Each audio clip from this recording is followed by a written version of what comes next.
It's an absolutely wild day in the world of Magic the Gathering. Over 70% of the upcoming March of the Machines Aftermath set has just been accidentally spoiled. There are super powerful cards, terribly awful cards, and something brand new to Magic: Desparked Planeswalkers. Magic. I am a wizard! History. I'm an old wizard! The magic historian. My bones hurt. Greetings, owners of fine luxury cardboard rectangles, my friends.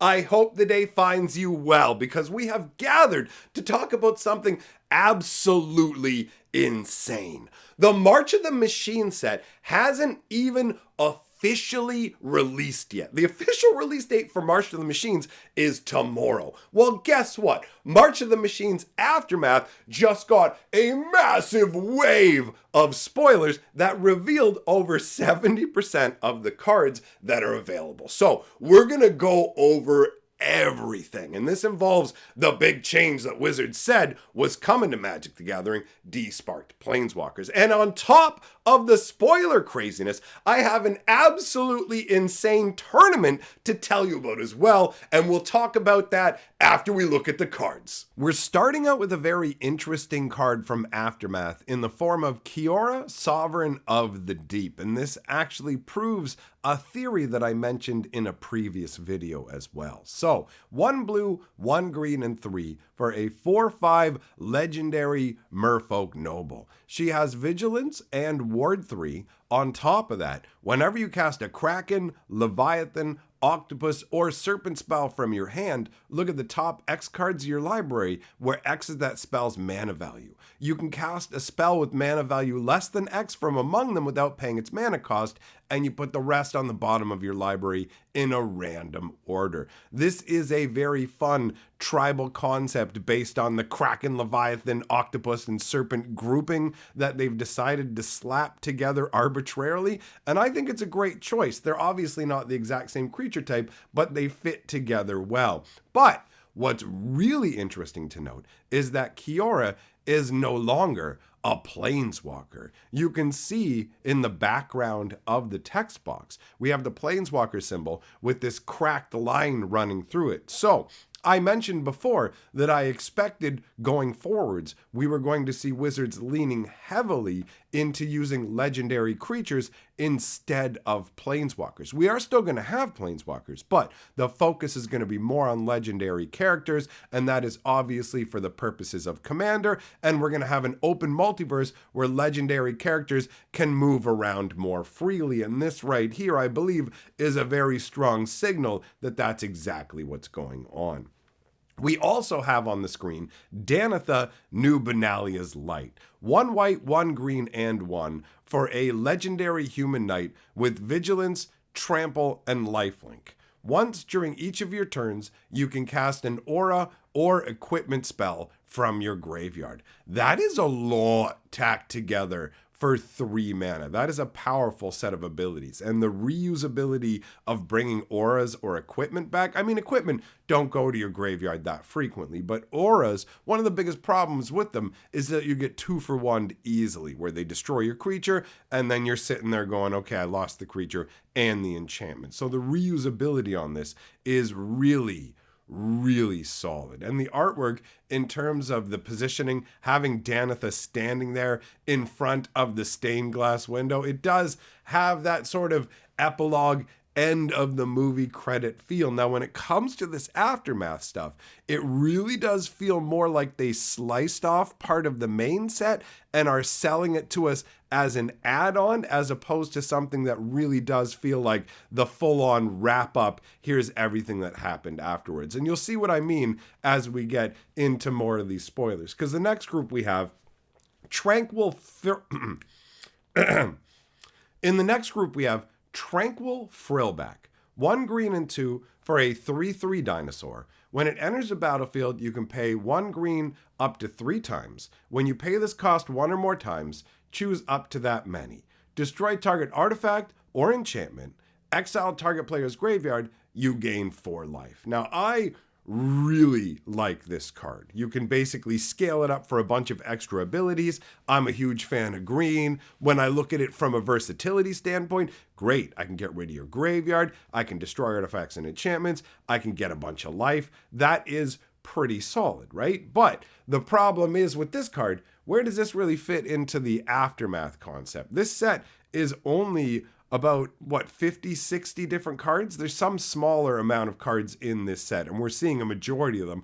And you would figure in a smaller set like this, they would focus more on actually showing us the full-on, results of the after story. So, after that, we've got Reckless Handling, which is really how I feel they've handled the story. So it is an appropriate sort of name. 1 red and 1 for a sorcery that says search your library for an artifact card, reveal it, put it into your hand, shuffle, then discard a card at random. If an artifact card was discarded this way, Reckless Handling deals 2 damage to each opponent. So this is a very funky gamble variant where you can only get an artifact, toss it into your hand, and you've got a chance of losing it. But even if you lose the artifact you went to get, you get to do 2 damage to your opponent. So it's not a complete loss. Ultimately, this doesn't feel like an intensely powerful card to me.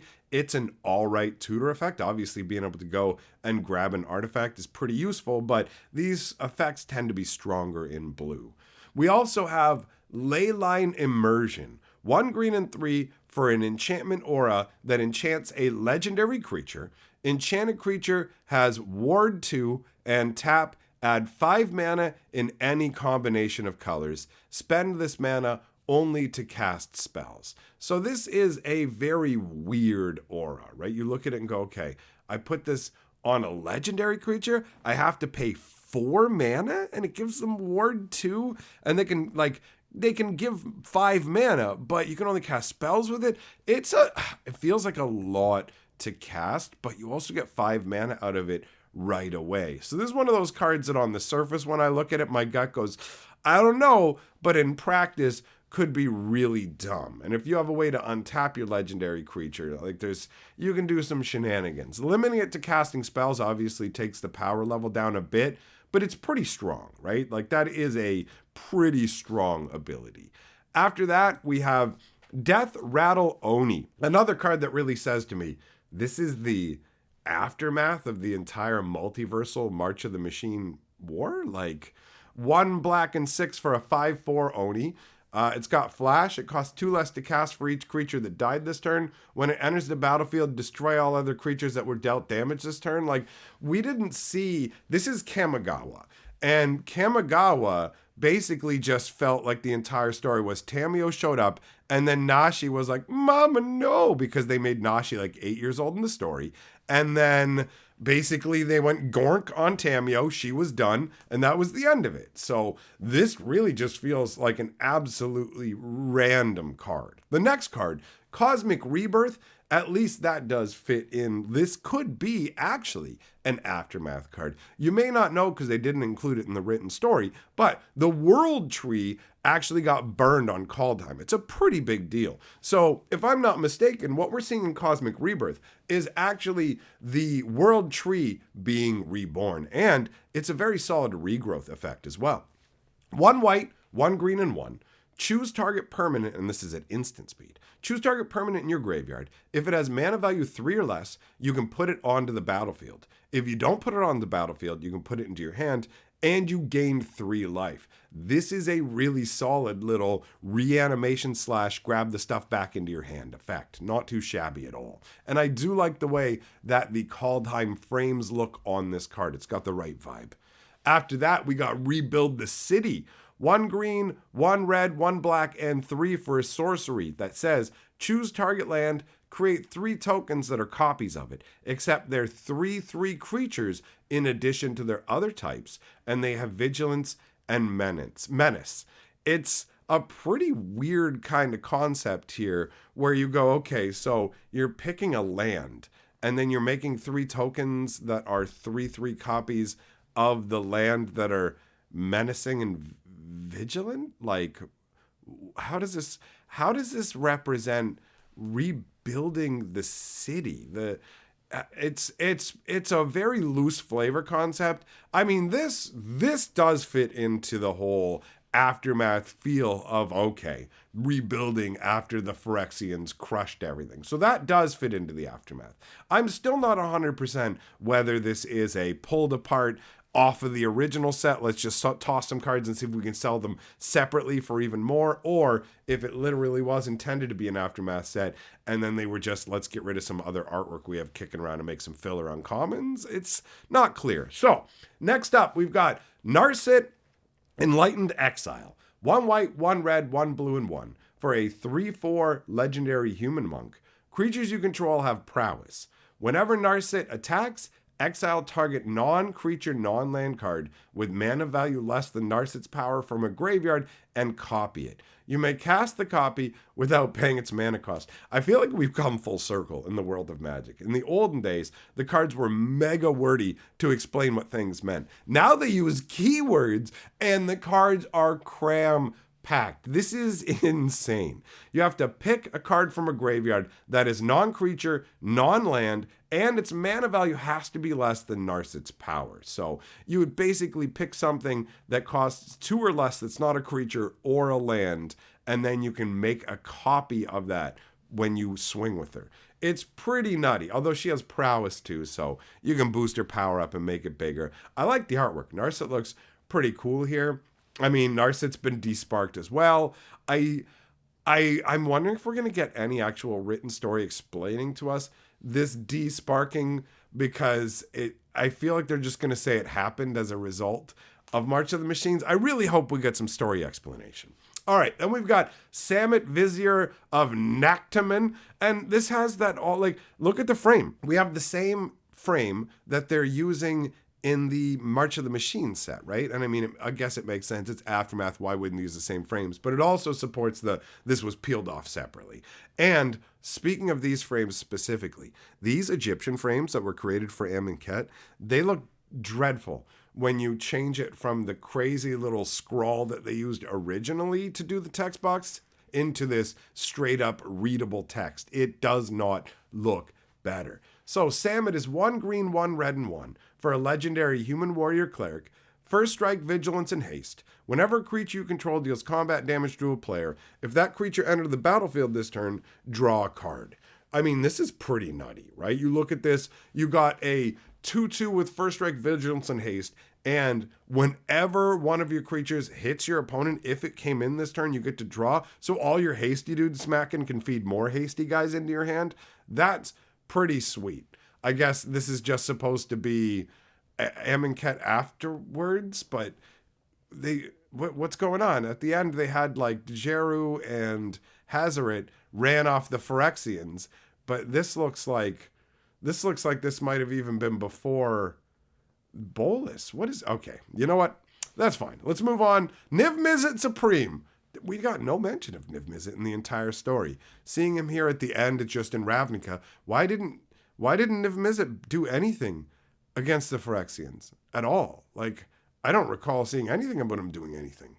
So 1 of every color for a legendary dragon avatar. He's got flying, hexproof from monocolored. So interesting. He can be targeted by guilds, but not by non-gilded beings. Each instant and sorcery card in your graveyard that's exactly 2 colors has Jumpstart. So it'll let you discard a land card from your hand to cast it again from your graveyard. That's what Jumpstart is, right? Right? I'm pretty sure. It's pitch a land and play it again from your graveyard. It's not just like a one-time flashback. So, I mean, that's all right. Niv Mizzet Supreme looks pretty epic in the artwork. Then we got Training Grounds. This is a reprint. 1 blue enchantment. Activated abilities of creatures you control cost 2 less to activate. That effect can't reduce the mana cost to less than 1 mana. For those who survived, being prepared for the next crisis became one of the greatest virtues. You know what? That's fine. For a reprint, you want to toss this into the Aftermath concept? Yeah, you want to train and be prepared? All right, that's fine. Then we've got Tolarian Contempt. 2 blue and 3 for an enchantment that says when it enters the battlefield, put a rejection counter on each creature your opponents control.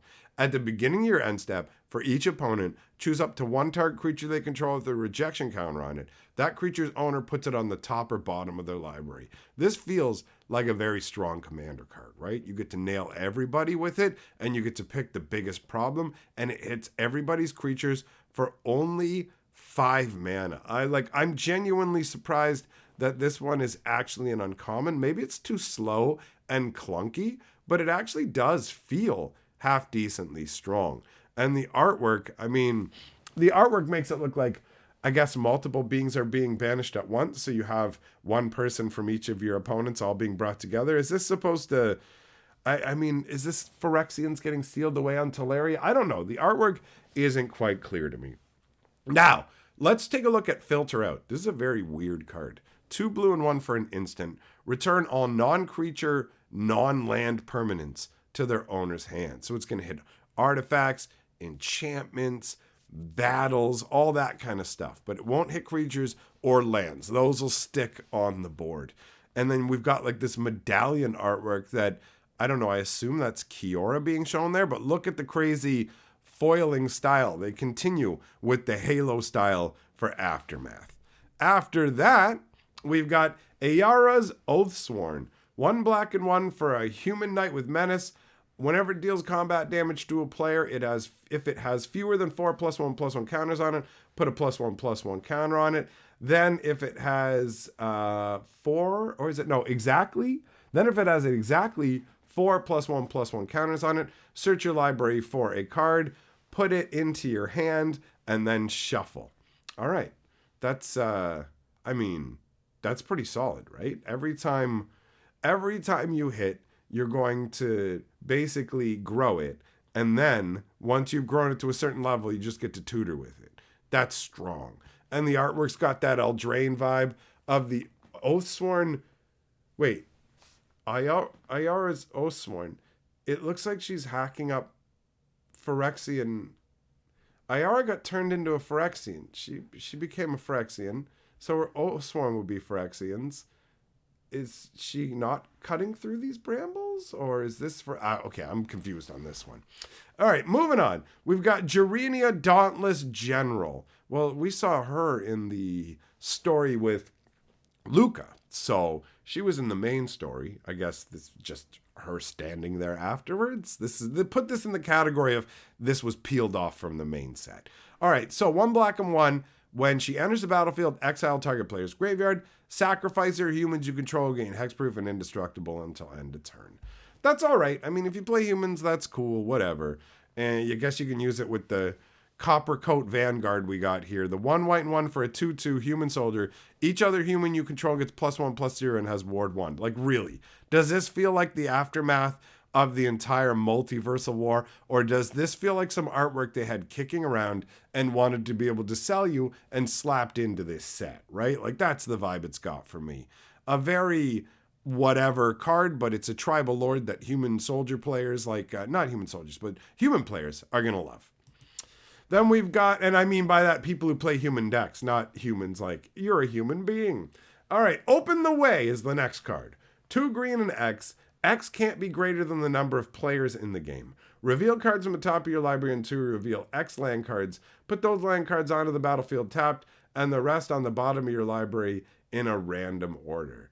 So I guess the idea is that if you're playing in a 2-player game, you can play 4 mana and get 2 lands. If you're playing in a 3-player game, then it's 5 mana, you're getting 3 lands. So it's like a scaling version of an uncommon we've seen a ton of times where we pay 4 mana and get 2 lands. So that part is, all right. And here you get something that does actually feel like part of an aftermath story, where you've got the 2 heroes who are finally able to get some peaceful time together, and clearly, somehow, they've actually managed to heal the Nissa entirely, like not just of the Phyrexian, but the damage to her body as well. So you've got that wrap up. That definitely feels like the end there.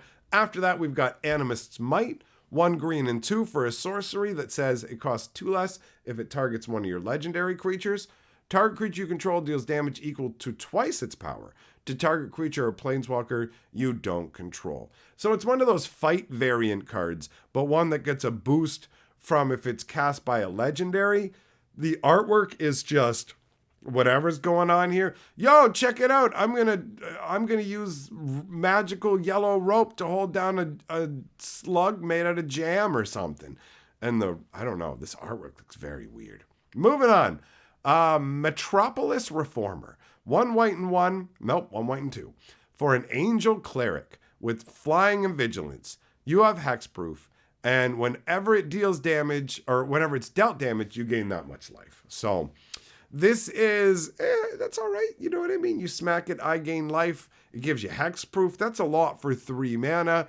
The artwork, I don't like it. I'm not into it. And the whole like angels on Capenna, at least in Aftermath, finally makes sense. So there is that. Then we've got Deification. What is going on here? 1 white and 1 enchantment. As it enters the battlefield, choose a planeswalker type. Planeswalkers you control of the chosen type have hexproof. As long as you control a creature, if damage dealt to a planeswalker you control of the chosen type would result in all loyalty counters on it being removed. Instead, all but one of those counters are removed. This is a really cool concept. Okay, if you guys don't know what it means when it says choose a planeswalker type, basically choose a planeswalker name. Look at the artwork. This is Elspeth, but she's being turned into a deity. They're worshiping her like a god. So you would put this out, you choose Elspeth.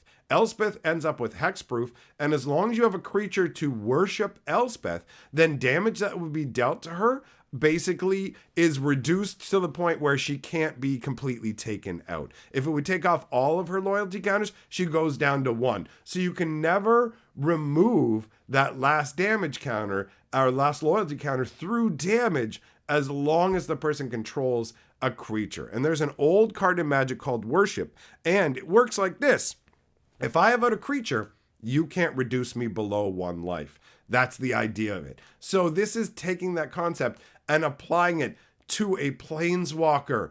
I love it. This conceptually is awesome. Everything about this card is awesome. And this really does fit in to the Aftermath concept, right? Because Elspeth here, and she's standing there dominant over that little headpiece of Norn with the supplicants in front of the statue, beseeching her, heal my child or whatever. It's got all the right vibe. That's great.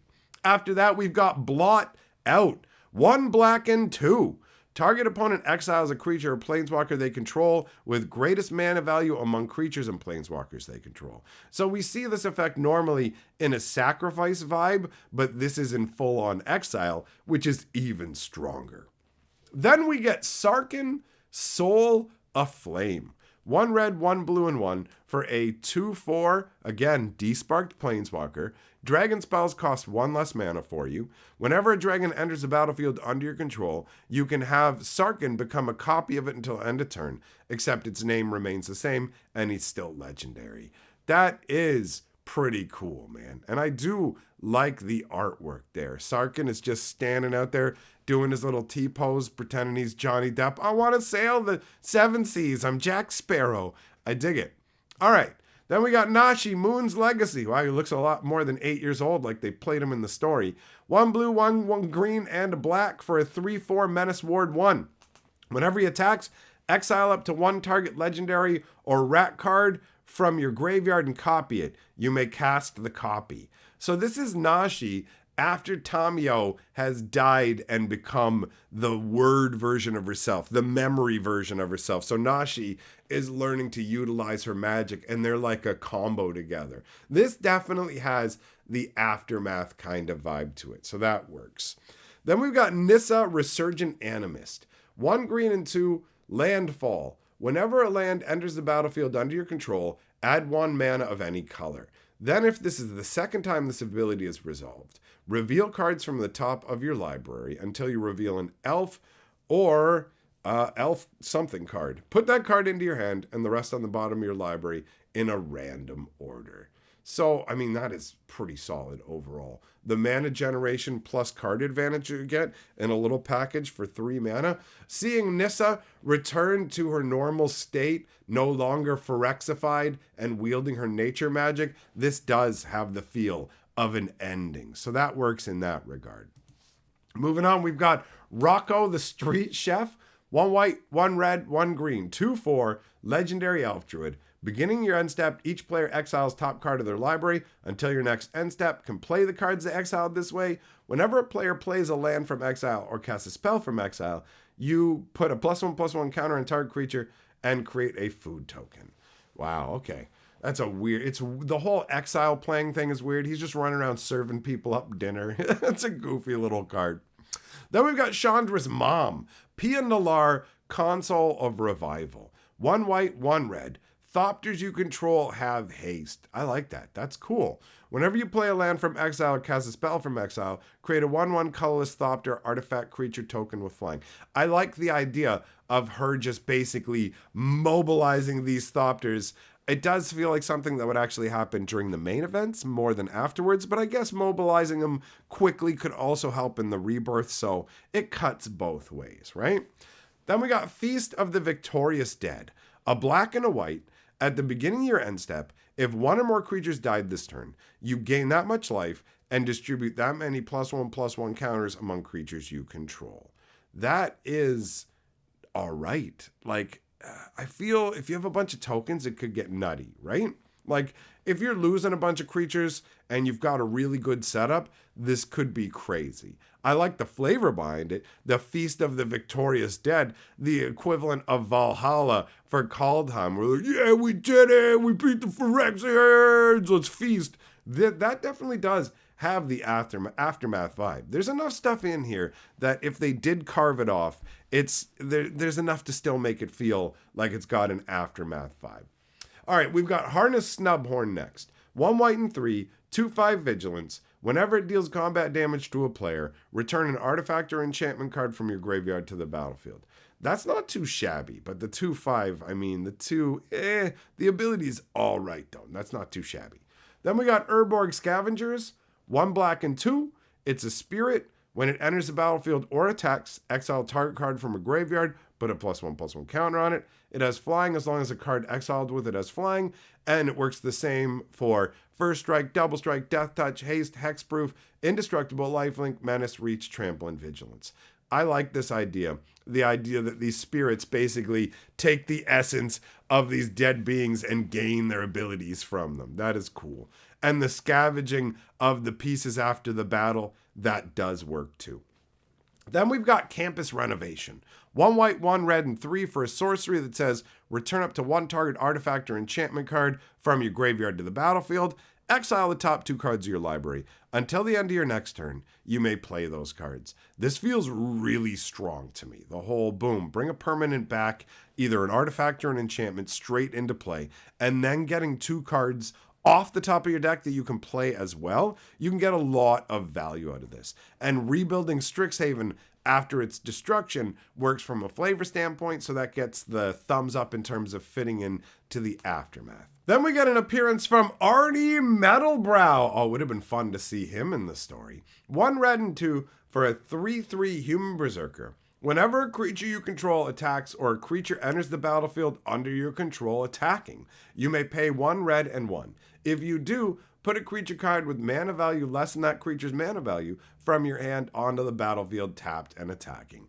That is a solid ability. And I definitely do love the fact that Arnie has now 2 things impaled in his head. You have the troll horn that broke off, and now you also have a Phyrexian horn. And you can tell he's at some like ale house telling people about how he got it jammed into his head because he's a maniac berserker. That is fun. I would like to know the story behind that. After that, we've got Plarg and Nasari. What a weird name. 2 red and 3 for a 5/4 Orc Ifrit. Now, this is a team up, right? So it's, again, this is one of those things that makes you go like, so all the professors in all the professors got turned into Phyrexians on Strixhaven. You told us that in the story. And here we see these two as a team up in the aftermath. Like, if this was in the main set, it could work, because you go, okay, I see this, like, what's going on? But regardless, it's just one of those little, Now, you get a 5/4 that says at the beginning of your upkeep, each player exile cards from the top of the library until they exile a non-land card. An opponent chooses a non-land card exiled this way. You may cast up to 2 spells from among the other cards exiled this way without paying their mana cost. This is really solid the more people you're playing against. And I do love the 2 different styles of professors we have here, right? The one that's all, I'm gonna dance my little flame magic around, and one that's standing there more defiantly, bring it. It's got a good vibe.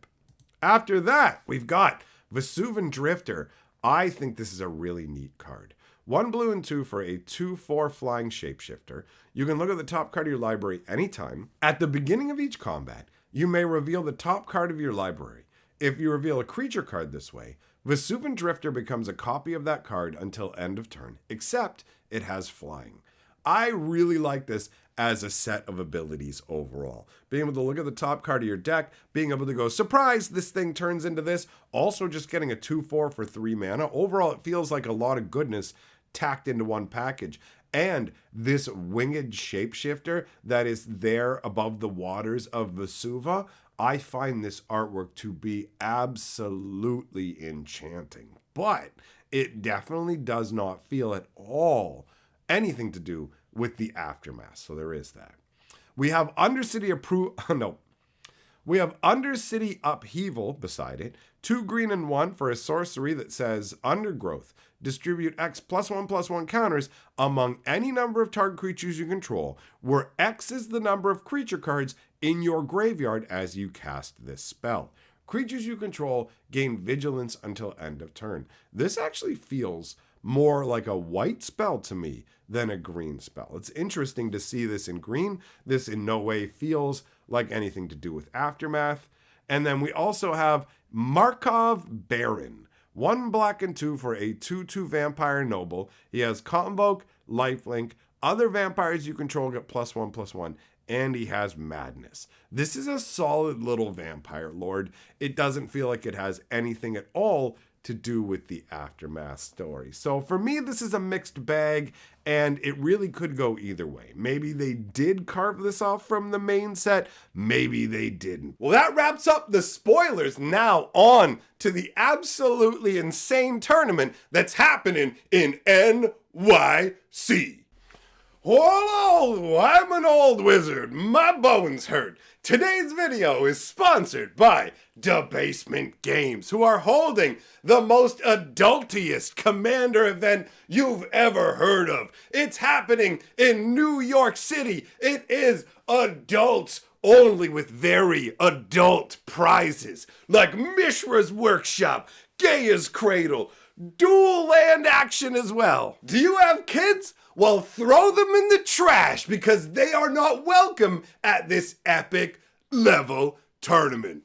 No kids! Get greased up with some adult food before you go back for some more adult only magic. They've got adult prizes. They've got adult vendors because it's adults only. So if you want to be a part of New York City's adultiest Magic the Gathering Commander event, then don't miss it. June 18th.